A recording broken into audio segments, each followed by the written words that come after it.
Isang babaeng itinuring na pinakawalang silbing miyembro ng party ang itinapon at pinahiya sa harap ng lahat.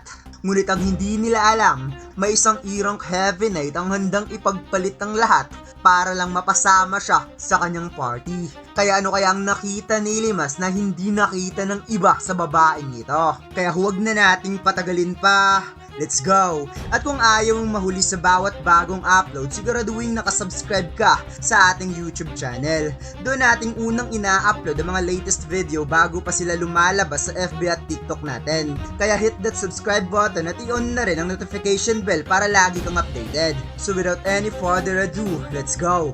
Matapos ang 55 million gold na skill book, napaupo na lamang si Limas sa labas ng tindahan habang napapikit matang napaisip kung paano niya makuha ang ganun kalaking halaga na pera. Nawika pa niyang kailangan pa daw niyang mag-participate ng ganung klaseng raid ng 60 times na ang kalaban ay goalhead bago siya makakuha ng ganun kalaking halagang pera.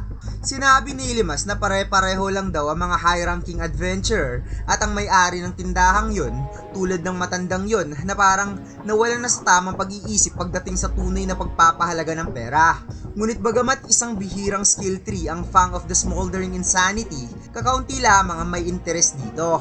Tanging mga Heavy Knight lang o mga Trueborn Battlefield Warrior lang ang handang ibuwis ang buhay ang gustong magkaroon ng ganitong klaseng skill book. At malamang kaya nila ito tinaasan ng sobrang taas na presyo ay dahil sa obvious na lakas ng skill book na ito. Kaya kailangan niya talagang maghanap ng paraan upang kumita ng malaking pera sa lalong madaling panahon. Naisip ni Limas na pwede naman siyang yumaman kaagad sa pamamagitan ng panghahunting ng mga rare drops sa Dream Holes. Subalit ang problema nga lang, wala ni isa sa kanyang mga skill bilang Heavy Knight ang nakaka-inflict ng magandang damage. Pwede naman siyang mag-lure ng mga mahihinang monster para gamitin ang Rampart Reflection.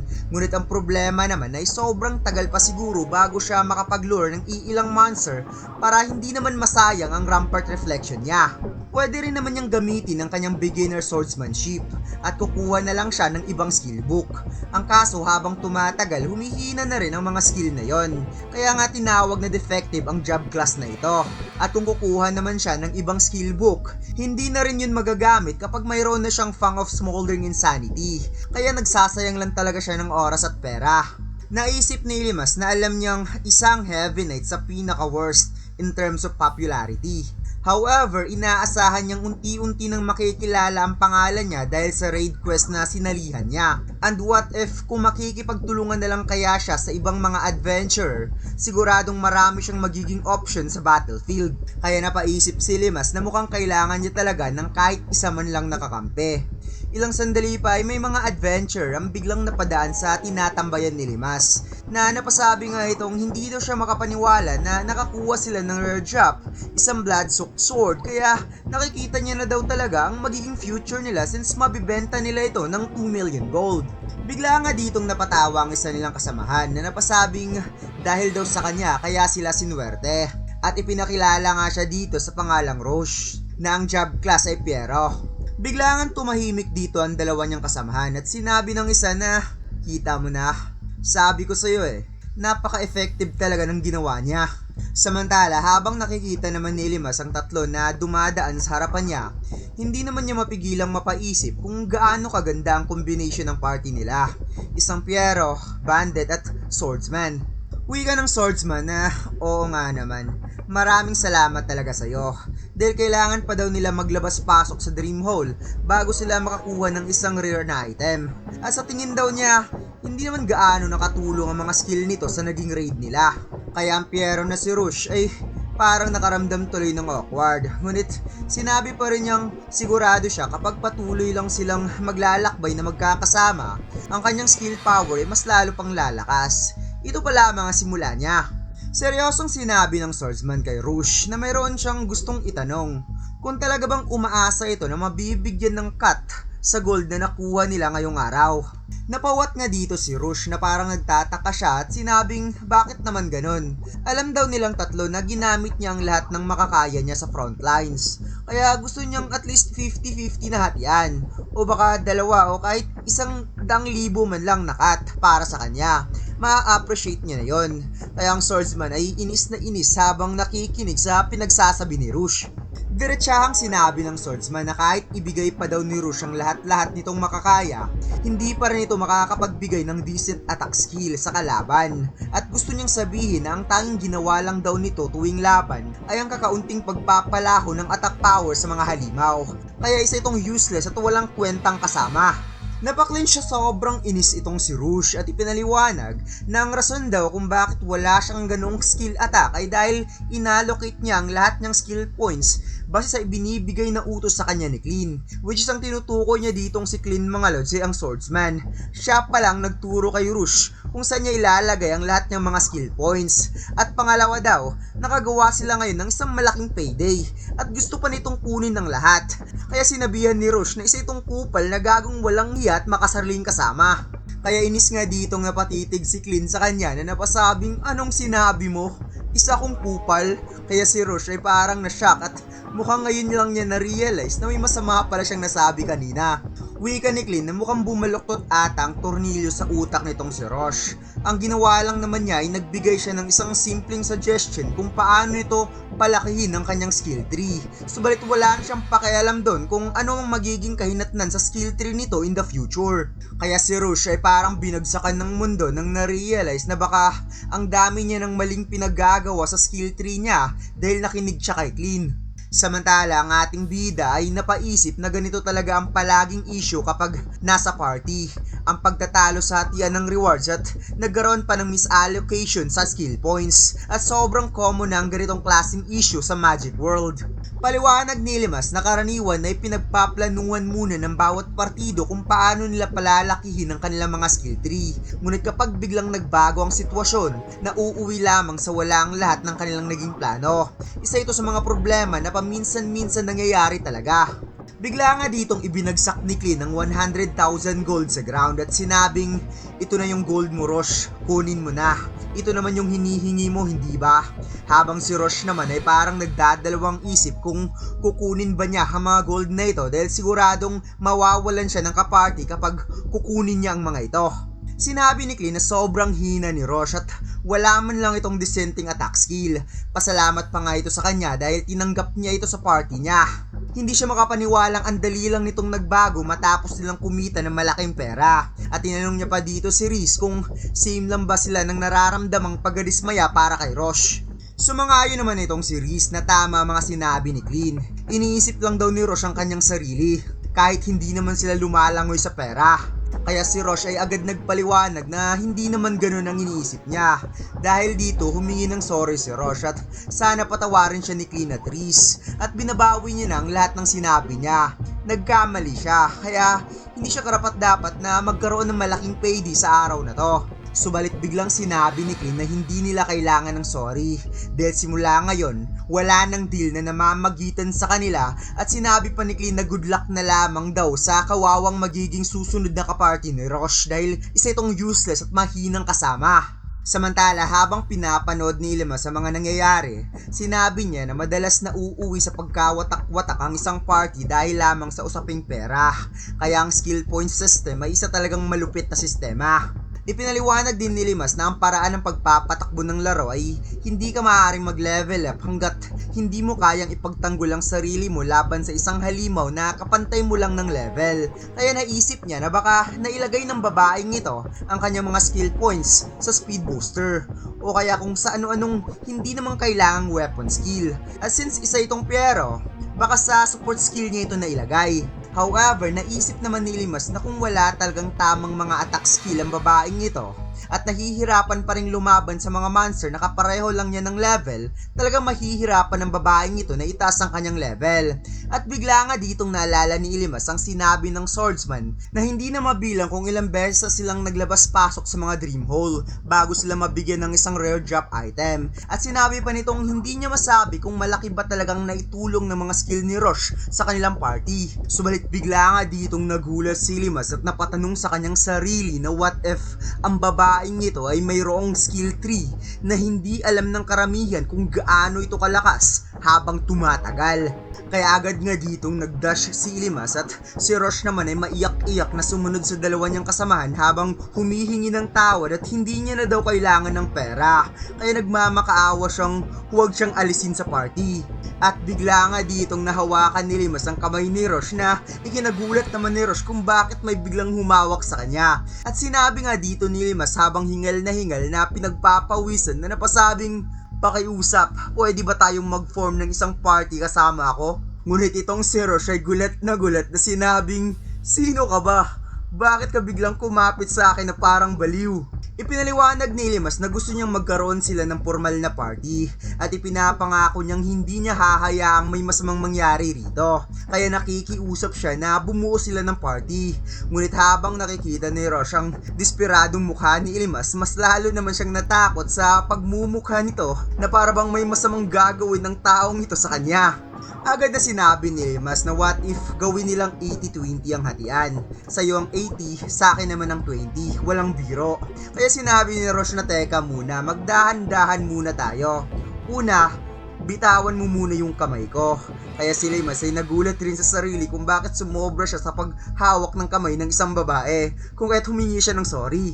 Lumapit naman ang swordsman at napatanong kung ano ang nangyayari dito. At sino naman ang lalaking ito? Napatitig ang ating bida at sinabing ang pangalan niya ay si Limas. Nandito siya dahil narinig niya na inaalis sa party ang babaeng ito. Kaya naisip niya na i-scout ang babaeng ito papunta sa party niya.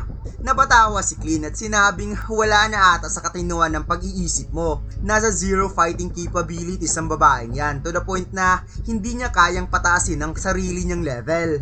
Seryoso namang sinabi ni Limas na ayos lang sa kanya ang lahat ng yon at hindi yun nakakaabala sa kanya. Kaya mas lalong tumawa itong si Clint dahil pagsisisihan daw nito ang naging desisyon. Nadagdag pa niyang mas lalong gagaan ng loob niya dahil may tumanggap na sa isang babaeng wala namang naitulong sa kanila. Nagkatitigan na lamang si Limas at itong si Clint na sinabing maaari mong kunin ng babaeng yan kung gusto mo talaga. Ngunit sinabi ng ating bida na hindi ko kailangan ng permiso mo. Subalit bigla nga ditong napa-excuse me itong si Clint na parabang nainis at na-insulto kung kaya't agad siyang lumapit at dahan-dahan nitong itinaas ang kanyang espada upang tutukan si Limas at sinabing, "Isa kang heavy knight, hindi ba? Ano ang level mo? May mga kaparty ka ba?" Sinabi ni Limas na nasa level 23 siya at isa lang siyang solo traveler na heavy knight at saka isa rin siyang E-rank adventurer. Kaya parang nabigla itong si Clint at hindi siya makapaniwalang may isang lone traveler palang heavy knight na umabot ng level 23. Kaya sinabi niyang sa level mo ngayon, alam mo na kung gaano ka walang kwenta ang babaeng ito. Habang si Rosh naman ay sinabing level 13 pa lamang siya at gaya ng sinabi ni Clint, mas mabuting huwag na lamang siyang kunin. Subalit inis na sinabi ng ating bida na gaya ng sinabi niya kanina na wala siyang pakialam doon at hindi yun big deal para sa kanya. Bigla namang napabulong itong si Riz kay Clint na sinabing, "Hindi mo ba napapansin? Nakakatawa mang isipin na ang isang E-rank adventurer ay desperadong makuha si Rosh. Baka may nalalaman ng heavy knight na yan na hindi natin alam." Samantala napatitig naman si Limas kay Rosh at inisip na mukhang sumobra ata siya sa pagkadesperado na halata tuloy nung isa. Mahina namang sinabi ni Clint na ano ba yung sinasabi mo, Riz? Ang tanging kailangan lamang nilang gawin ay hayaang lumayo sa atin ang babaeng yan. May mga naghihintay pa sa kanila na mas magandang setup kaysa sa isali nila ang babaeng ito. At saka kung iisipin nila ng maigi, wala namang sinumang heavy knight na kayang mag-solo traveler na aabot sa level 23 na siya lang mag-isa. Kaya posibleng kaya siya nag-iisa ay na-kick out din siya sa mga kaparty niya dahil isa rin siyang useless katulad ni Rosh. At ang dahilan kaya gusto niyang kunin nitong si Rosh ay dahil gusto niya lang tumira sa babaeng ito. Kaya si Rez ay na-realize na parang may punto naman ang mga sinasabi ni Clint, kaya hayaan na lamang nila ang dalawa. Mahinahon namang itinabi ni Clint ang kanyang sandata at bukal na bukal sa loob nitong sinabi na si Limas na daw ang taong hinihintay nila at gustong gusto nila ang taong ito at panatag ng loob nila na ibigay si Rosh sa pangangalaga nito. Kaya si Limas ay parang nabunutan ng tinik habang si Rosh naman ay sinabing na kung gano'n naman pala ay malugod niyang tinatanggap ang offer at ipinagkakatiwala niya ang kanyang sarili kay Sir Limas at umaasa siyang magiging maayos ang kanilang pagsasama. Tugon naman ng ating bida na aasahan niya rin itong si Rosh. At sa moment na yon, ito ang unang pagkakataong nakuha ni Ilimas ang kauna-unahan niyang party member. Pagkatapos pumalakpak nga dito si Clean na kinongratulate ang dalawa sa tagumpay nitong pag-form ng party. Dagdag pa niya na isa rin itong malaking achievement para kay Rosh dahil dati hindi man lang ganito kayang magkaroon ng sariling sandata. At bigla nga ditong sinipa ni Clean ang mga gold na nasa ground na para kay Rosh at sinabing kunin mo na tong mga gold mo as farewell para sa ating dalawa. At sigurado daw siyang magagamit ni Rosh ang mga gold na ito na nagkakahalaga ng 100,000 gold. Awkward namang napa-thank you itong si Rosh at agad na umupo upang kunin ang mga gold na nagkalat sa ground. Subalit biglang sinabi ng ating bida na huwag mong kunin ang mga yan at sinabihan si Clint na ikaw ang nagkalat ng mga gold na yan sa paligid kaya ikaw mismo ang pumulot ng mga yan. Para kang bata, mga bata lang gumagawa ng ganyan. Sinabi ni Ilimas na ang pagkalat sa mga gold sa lupa bilang pamamaalam ay isang nakakatawang insulto at agad na sinabi kay Rosh na umalis na sila dito. Ngunit iginiit ni Rosh na ang 100,000 gold ay isa ring malaking pera. Tugon na Ilimas na tama, ngunit hindi rin magandang magkaroon ka ng utang na loob dahil lang sa pagtanggap ng regalo, kaya si Rosh ay sumama na lamang. Habang si Clint naman ay inis na inis dahil hindi niya matatanggap na nagawa silang ma-lookdown ng isang defective class. Kaya sinabi niyang maging masaya sana kayong dalawa. Magsama kayo, puro naman kayo mga walang kwenta. Habang si Riz naman ay dahan-dahang umubo dahil kung ayaw ni Rosh, edi sa kanya na lamang ang mga pera na to. Ngunit bigla nga ditong humarang si Clint dahil sa kanya pa rin daw mga gold na to. Pagkatapos lumipat tayo sana sa restaurant kung saan nagpasalamat itong si Rosh kay Ilimas dahil tinanggap siya nito na pasalihin sa party ang katulad niya. Ngunit dapat alam din daw nito na wala talaga siyang ganong fighting power. Pangiti namang sinabi ni Ilimas na wala namang dapat ipag-alala itong si Rosh dahil as long as matatalo nito ang mga monster na match sa skill tree ni Rosh, wala itong dapat ipag-alala sa pagpapa-level up. So parang may nagets ako dito mga lods at pag-uusapan natin yan mamaya. At bigla nga ditong nag-change topic itong si Rosh na sinabing tungkol nga pala doon, iniisip niya lang na baka naman iniligtas lang daw siya ni Sir Ilimas. Ito ay dahil na love at first sight ito sa kanya. Uwi ka naman ni Ilimas na ano bang pinagsasabi mo? Paliwanag naman ni Rosh na kanina niya pa itong pinag-iisipan kung bakit ang isang high-level adventurer ay nag-aalala pang tulungan siya. Kaya naisip niya na baka may gusto ito sa kanya. At total sobrang cute naman niya. Pero sa tingin niya, napaka-kisig rin naman ni Sir Ilimas. Kaya kung maaari, gusto sana niyang magsimula muna sila bilang magkaibigan. Habang si Ilimas ay napakamot na lamang sa ulo at sinabing, Rosh, alisin mo na yan sa utak mo. Alam ko kung ano ang pinuposes mong skill tree, isang lady luck.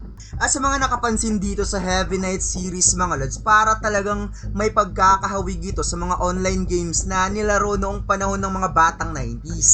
Sa mga nakapaglaro ng Ragnarok Online, siguradong mapapansin nyo kung gaano ito kasimilar. Naalala ko noon kapag may job class ka na, hindi ka basta-basta pupunta sa kung saan-saang lugar para makapag-level up.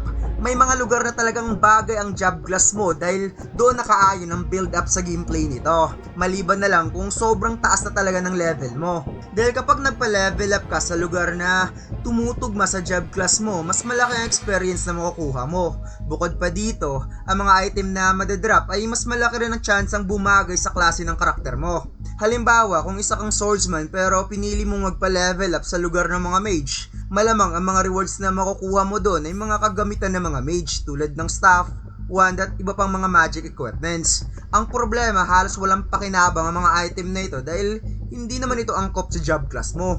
Kung tutusin, napakarami talagang job class sa Ragnarok Online.